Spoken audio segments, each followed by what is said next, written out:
How you doing? In honor of Mother Wendy.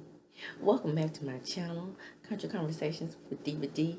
This is my episode review of The Real Housewives of Salt Lake City, episode 5, I believe. Yeah, episode 5 is called Nastiness, and this is season 4. But the episode, I'm going to breeze through the flow, so we can get right on down to the meat.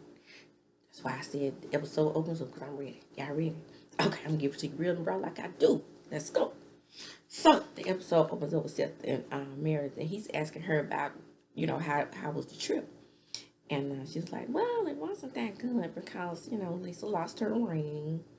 Angie K was tearing into me. She called me fake. And she doesn't want to know about the rumors that I know about her. And she's like, Seth's like, what rumors? Tell me. Now, this goes to commercial right away. So that should tell you that it's about to be some mess about to go down. And now I'm trying to figure out if she really told Seth what the rumor was. But after they come back from commercial, anyway, Lisa and her meet up for facial. And then Lisa tells Meredith about how she cut the food down to the other tanning bed place. And she been banned from that one. Okay. Now, I don't know what she thought when those people were about to close. But I know she didn't think they were about to open for the Lisa Barlow. The greatest thing that ever hit Salt Lake City. The best face, no crow's feet. Just the perfect thing that ever hit Salt Lake City. The best dresser. The richest of the rich. So they better open that tanning bed for her. However, they must have thought like I think. They did not open the tanning bed, and they did indeed ban her, as they should have. When they get in there, and she's been the jackass that she is, and guess what? She had a whole bunch of facial abnormalities, whereas Meredith barely had any. That should tell you something, Lisa. And then she said, well, this will be the first time that I'm okay with someone taking off my makeup. I'm sure it is the first time. With all that you got going on with your face, you need chemical pills and every other kind of facial pills, dermabrasion, everything else to get all that crap that they were showing on that picture off your skin. Girl, are you sure you're the most perfect thing to hit Salt Lake City? Lisa says, it's nuts, isn't it, Meredith? That I remember when your children were so small, and now they're out the house, you're a true empty nester. And Meredith says, yes, well, I am an empty nester, but you're kind of getting used to it. And she says, well, when Jack goes on mission, I'm going to be really, really sad because he's not going to be able to call me. And I just wanted him to go to college. But I'm just going to miss him so much. I don't think I'll ever get used to it. Next, Mon and Whitney meet up. Whitney says that she asked Monica how everything's going, and Monica's like, well, since the trip. And she said, well, I lost my dog. I said, oh my goodness. Oh my mind. She's already getting dragged for being the poor one on the show. Now she lost the dog. We said, well, at least she invited you. She's talking about Meredith. Because Whitney came to this meeting to give, I believe, Monica the feelings that she has about Meredith. Whitney said, and she's like, well, Meredith says, Monica says, did you hear about the party? And then she said, well, are you invited? And she said, yeah, I'm invited. And she was like, Whitney says, well, I think you were being a little hard on Angie K. And Monica says, well, I feel like Angie K was hard on Meredith. So, and it was Meredith's trip. She wasn't invited. So that's just how I see things. And when it says, well, I feel like you were sucking up to Meredith a little bit. I mean, you were all up Heather and Meredith's butt, so that's how I feel. And she was like, but let's, you know, I'm gonna give it to you. Like, I want you to be real receptive to this. You know, be real receptive to what, girl? Tell somebody up in somebody's butt. Well, it says, I'm telling you, Meredith is just not a good person. She stores information on everyone. And every time she gets mad, it grows wings. Monica asked, well, are you scared of Meredith? And then she's like, no, but I mean, that's how she attacks people. She attacks their businesses, and then she attacks the person with the information and so-called rumors. And Monica says, well, I mean, I have a deeper understanding for Meredith. And that's the thing about Whitney. Whitney is also doing what she's accusing Meredith of doing. It's just in a slick, low down, dirty way. Because the thing about it is, to me, it seems like she would rather have Monica on her team. And Monica just isn't biting just yet. So, we go back over to Whitney's house. And Justin has a job. Yay, Justin! Justin has a job. But he is putting everything off on Whitney. The things that he used to do in the past, he's not doing no more, and he don't think he'll be able to do them. Now, let me just say this here right quick, real fast, because we're going to run on by them. Justin, my friend, if you could muster up enough strength to take those kids to the school for Whitney's sake in your marriage, I think y'all should go on ahead and continue to vow up to do this. Because, you know, Whitney got 2 jobs. What they are, I do not know, other than being a person on this show holding a snowflake. Okay, but I thought her little Whitney Rose thing was almost defunct. Whatever. She said she got 2 jobs. She got 2 jobs. Whitney said she was having a horrible time adjusting to, you know, Justin not working. He's been off for a year. It's time for him to go back. And she wants him to focus. Because she doesn't want him to neglect the duties that he once had when he was helping her when he was off work. Now, I was talking to myself saying, and I was like, Justin, how come you can't pick back up on the duties that you were doing before you started working? Now, this is a thing that I don't like about men. It seems like, you know, now it's woman duty time. But I was about to say, you know, they can go on ahead and get them a nanny. But maybe not. I don't know. I mean, I'm not in their pocket, but, you know, he has been out of work for a year. And they like to live lavishly, it appears, on the show. And then they asked the little girl, how did she feel about Dad going back to work? The old girl said, Next. I don't feel anyways. Moving right along. Then Heather takes her children down to the skiing lodge. Boy, they get to talking, and you know what? I softened. Now, Heather's been getting on my nerves for the last 3 years. I'm just gonna keep it 110 with you.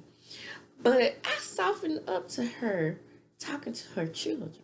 Because it really seemed to me that she was really trying to relate to them, trying to get them to open up about being bullied after she wrote her book. And they were like, Mom, it's not like we're being hit. And she was like, well, they are shoulder checking you. And they was like, oh, Mom, don't worry, it's just a shoulder bump. And she, before that, she does the nastiest thing to me. Now, I do that too with my cocoa. I like to, you know, cool it off before I drink it and put a piece of ice in it. But nasty ass, no. No. And back to the kids. They seem to be well adjusted children, even though Heather seems to think that she has the most traumatic experiences.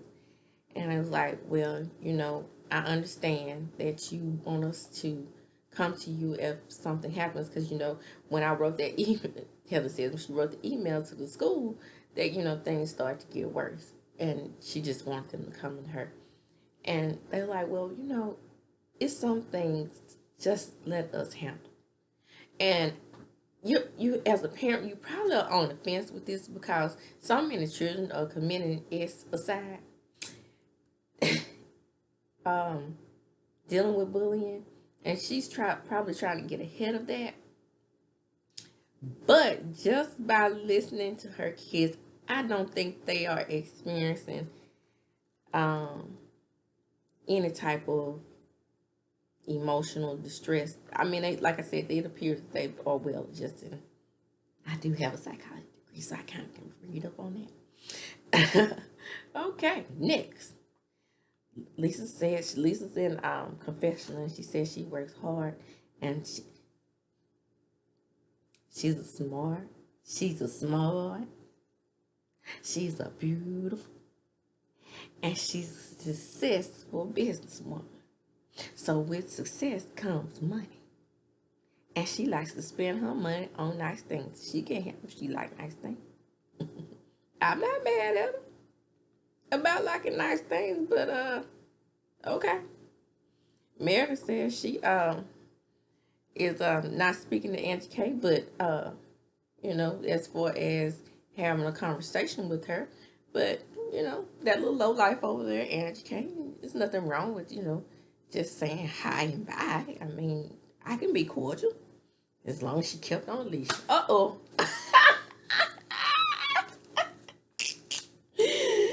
Woo, Meredith drag in this shit out of Angie K. She Well, Kay and Lisa talking. And then Heather and Lisa talk. Heather and let me get it straight. Heather and Angie K talks, and Angie K, they all get around and they talk about how Angie never would have gotten a nose job had she not moved from New York. And then she was like, and this is the thing about ethnic people.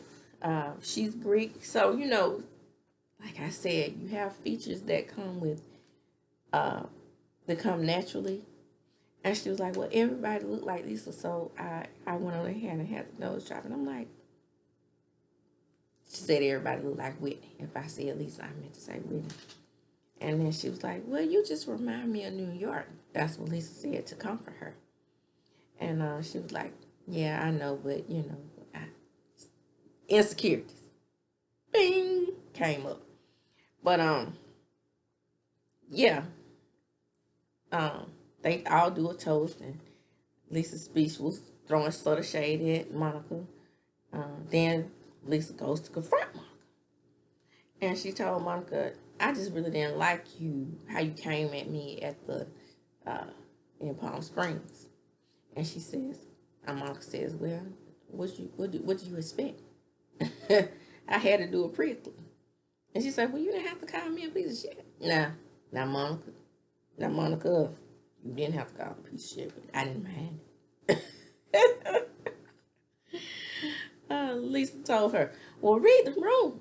And then she said, well, you are materialistic. And then Lisa said, what is wrong with being materialistic? Then Monica says, well, you brag about everything. You brag to everyone, and you like bragging about how you got on your private jet and you with Snoop Dogg. That's a lie.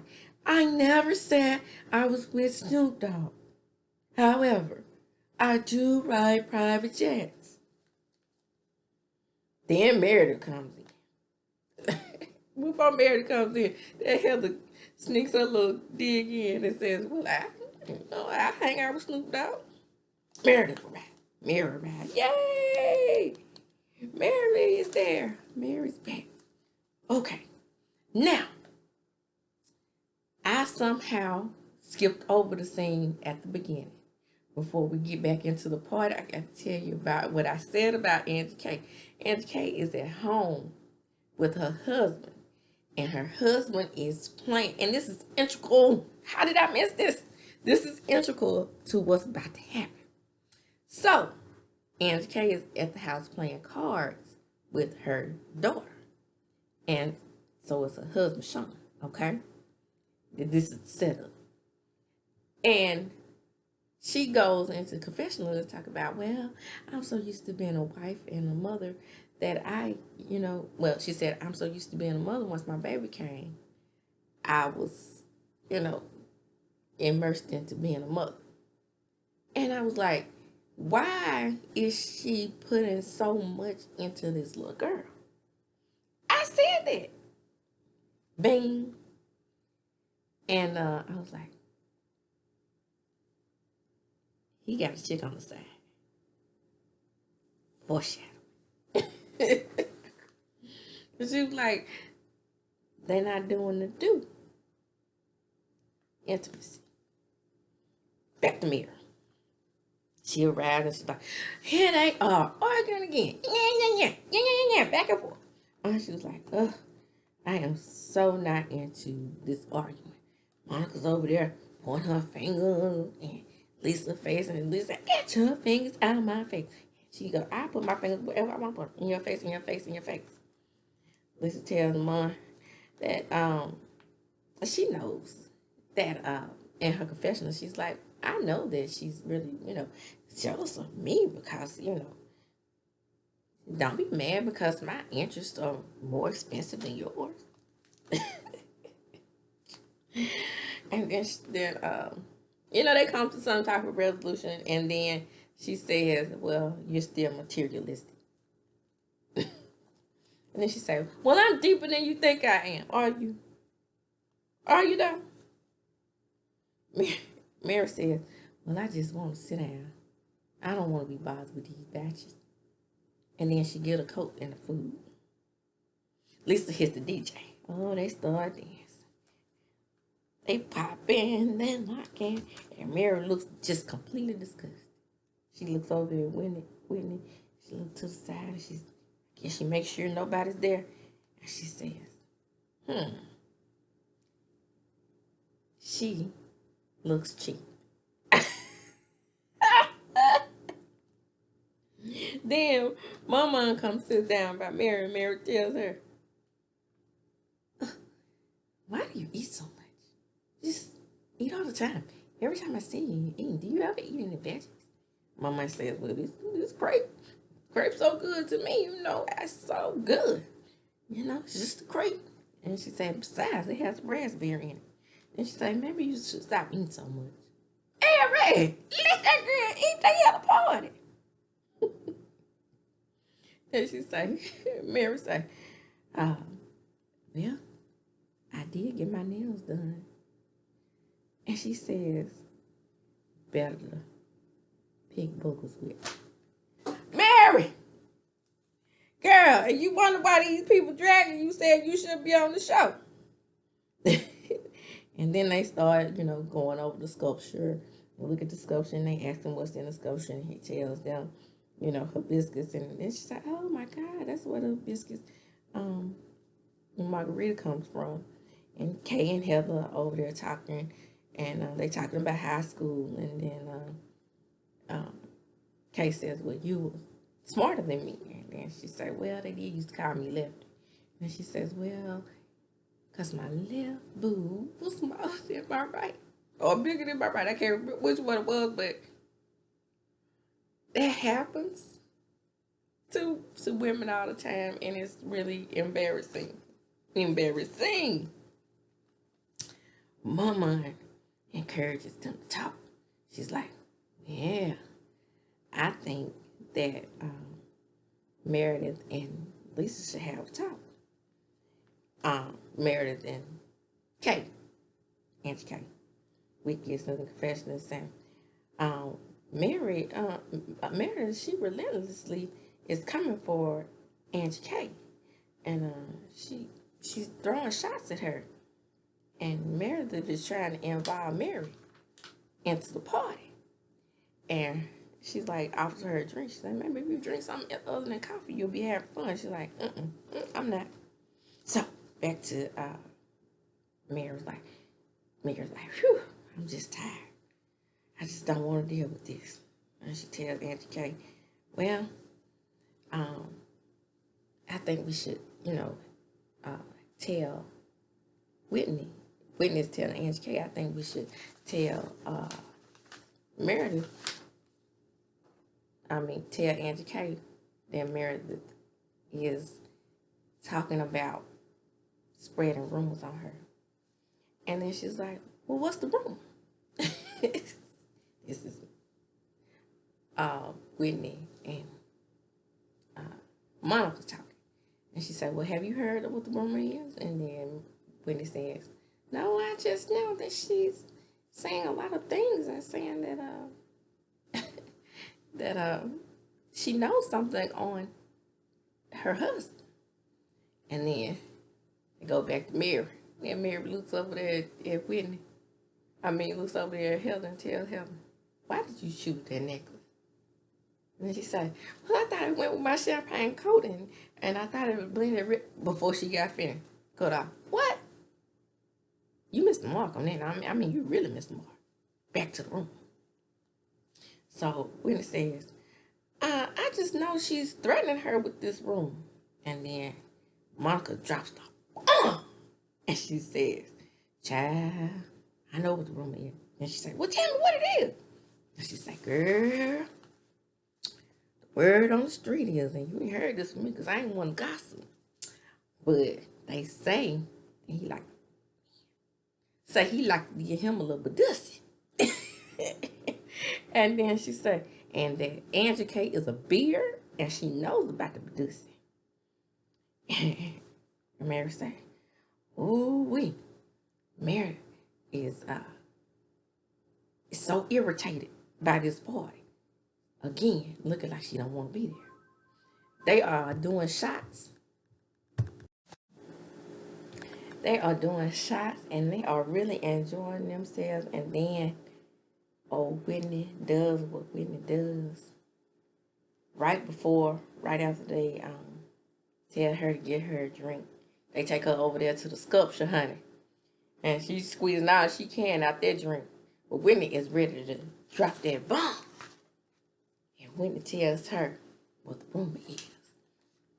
Well, we heard the rumor is that, and then Monica said, that your husband like get in, and he like badussy.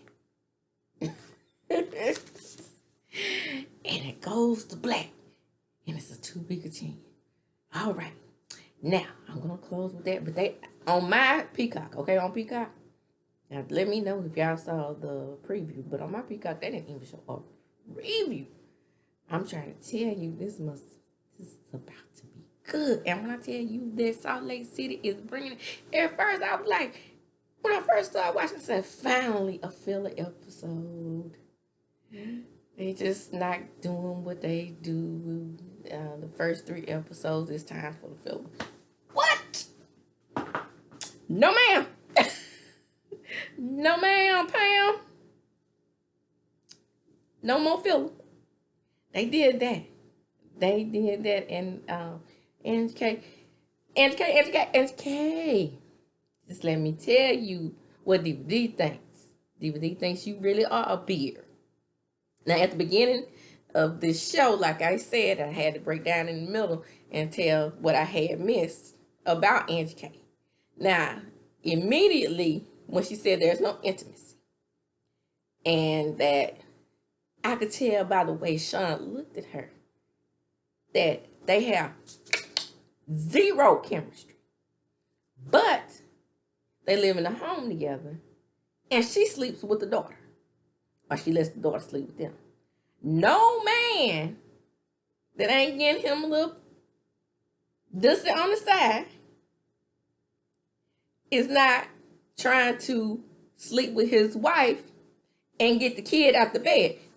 When she said that he was okay with having that kid in the bed, I immediately said, oh, that means she know her. But baby, I didn't think with men. And I'm going to tell you and give it to you real and raw like I do. In my opinion, that rumor is the truth. Okay. And with that being said, I'm going to close.